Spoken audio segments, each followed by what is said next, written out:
வேதத்தில் மார்க் 11ஆம் அதிகாரத்தில் ஒரு கழுதை சம்பவம் இருக்கிறது. அந்த கழுதை பேசினால் எப்படி இருக்கும் என்பதே இந்த நாடகம். கவனமாக பாருங்கள். ஒவ்வொரு கழுதையும் பேசுகிறது.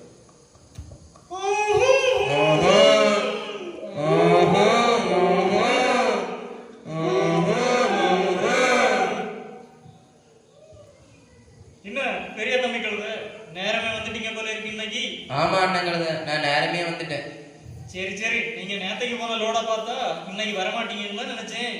நானே அப்படிதான் நினைச்சேன் அண்ணன் கழுதை. கடைசியில எப்படியோ போய் சேர்ந்துட்டேன்.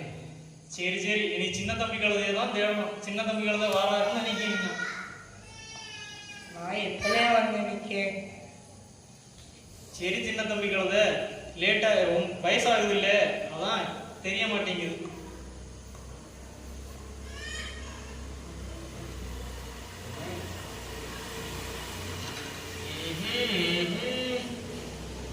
அண்ணா மாமன் கழுதை வந்துட்டாருன்னு நினைக்கிறேன். வந்தோடனே சாப்பாட்டுக்கு சவுண்டு போடுறாரு பாருங்க. சரி சரி, என்ன நடக்குதுன்னு பார்ப்போம். என்னடா தம்பிங்களா, இதை பத்தி இதை பேசிட்டு இருந்தீங்களா? இல்ல மாமன் கழுதை, உங்களை பத்தி பெருமையா பெரிய தம்பி கழுதை பேசிட்டு இருந்தேன். ஓஹோ, அது ரொம்ப நல்லது. சரி, நம்ம சில்ட்ராசன் எங்க அழைக்கலாம்ல? அண்ணா கூப்பிட்டோம்னா சவுண்டு போடுறோம் பாருங்க, ஒரு வேலையை செய்யாம. எதுக்கு இருக்கான்னு தெரியல. முதலாளிக்கு தண்டத்தை இருக்கான், சாப்பாடு மட்டும் நல்லா சாப்பிடலாம். ஆமா மாமன் கழுதை, நம்ம அவருக்கு சம்பாதிச்சு கொடுத்தா அவருக்கு சொத்தை அடிக்கிறதுக்கே அவன் இருக்கிறான் சாப்பிட்டு சாப்பிட்டு. இன்னும் பெரிய தம்பி கழுதை ஏதாவது சொல்லுங்க. சின்ராசு கழுதை என்ன சொல்ல பெரிய அண்ணன் கழுதை, மாமன் கழுதையாவது வேலை செய்யறது மாதிரி சாப்பிடாது. சின்ராசு கழுதை என்ன நேரமா சாப்பிட்டுட்டே தான் இருக்கேன். ஒரு வேலை செய்ய மாதிரி என்ன தோண இல்லை. சரி சரி, நான் முதலாளி வராரு பாவம். ஆக்ஷன் ஆக்ஷன் தொடங்க. சாப்பாடு சாப்பாடு அந்த தொடங்கணும்.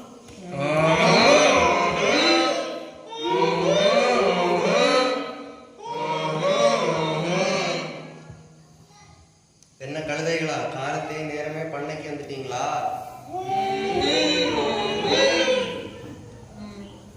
சாப்பாடு வேணுமா வேண்டாமா?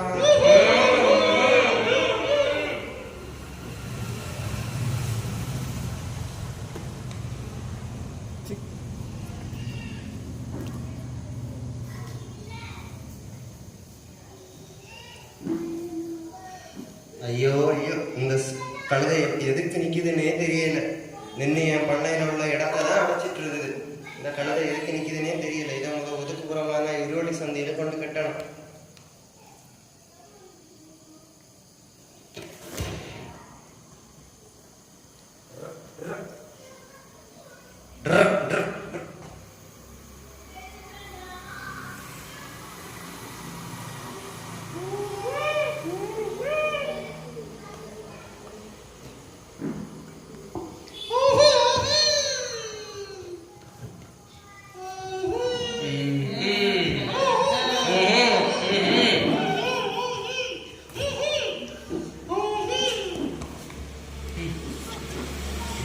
உனக்கு சாப்பாடு குறவு, நீ செய்யற வேலைக்கு இவ்வளவுதான்.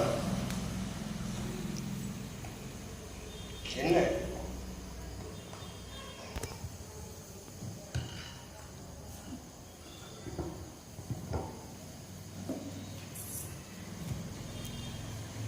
இடத்தனாச்சிட்டு இருந்த சின்ராசு கழுதைய ஒதுக்கு விதமா கட்டியாச்சு. ஆமா, இனியாவது நமக்கு நல்லது நடக்குதான்னு பார்ப்போம். நமக்காவது இருக்கிற உணவாவது நிறைய கிடைக்குதான்னு பார்ப்போம். முதலாளி போடுறாருன்னு பார்ப்போம்.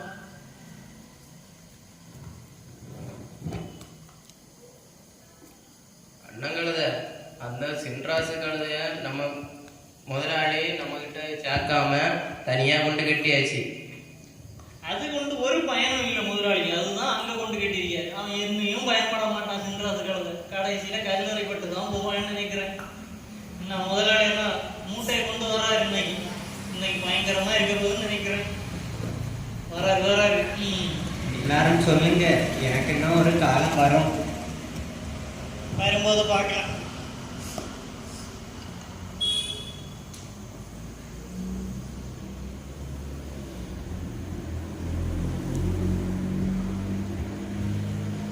என்ன கழுதைகளா, சாப்பிட்டாச்சா? உங்களுக்கு சுமைகள் ரெடி. உங்களுக்கு சுமைகள் ரெடியா இருக்குது. இந்த சின்ன கழுதைக்கு சைஸுக்கு ஏற்ற மாதிரியே பஞ்சு மூட்டை கொடுத்துருக்கேன். நீ இதை நேராக கொண்டு போய் மார்த்தாண்டத்துக்கு கொண்டு போ.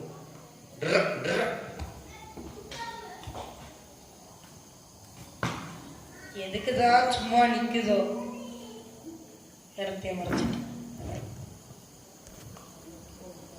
தம்பி கழுதை, உங்களுக்கும் லோடு கிடைச்சா? சரி, போட்டு போட்டு.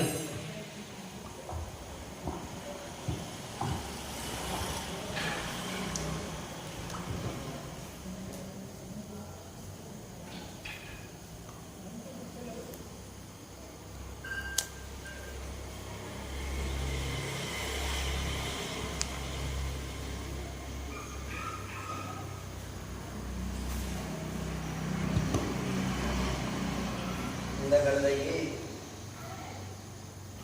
விறகு மூட்டை கொடுக்கலாம்.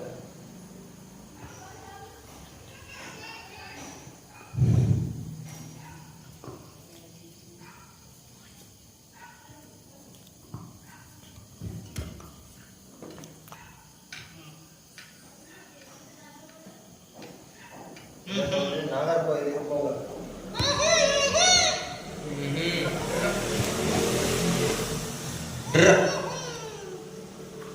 எதுக்குதான் சின்ராசு கழுத நீ இருக்குதியோ பாரு, 50 கிலோ இந்த வயசுலயும் அசால்ட்டா கொண்டு போறேன். நீ எல்லாம் இந்த வயசுலயே ஒன்றும் செய்யாம இருக்கிற. நீ எல்லாம் எதுக்குதான் இருக்குதியோ இடத்த அடைச்சிட்டு. அண்ணன் கழுதை, நானும் ஒரு நாள் சாதிப்பேன் பாருங்க. போறோம் டைம் இல்லை பேசுங்க.